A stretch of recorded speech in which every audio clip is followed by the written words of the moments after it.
అయితే లీ సినిమాలో మాత్రం అవకాశం రాలేదు. అప్పటికి కాస్టింగ్ సెలక్షన్స్ అంతా అయిపోయింది. కానీ ఆ డైరెక్టర్‌గా పనిచేసిన సుసింతరన్ మాత్రం తనకి 2008లో మొదటి సినిమా అవకాశం వచ్చింది. ఆ సినిమా పేరు 'వెన్నెల కబడ్డీ కుజు'.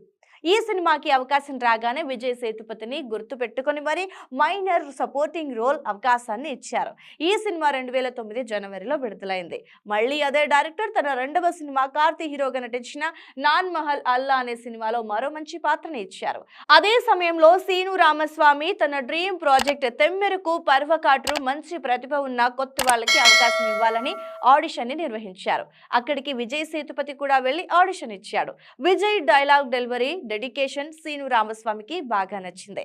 తన కథకి తగ్గ హీరో దొరికాడని ఆయన మనసులో అనుకున్నారు. వెంటనే విజయ్ తో ఫోటోషూట్ చేయించాడు. ఫోటోషూట్ లో కూడా పక్కా మాస్ పాత్రకి సూటబుల్ అయ్యాడు విజయ్. వెంటనే లీడ్ రోల్ కి విజయ్ ని సెలెక్ట్ చేశారు.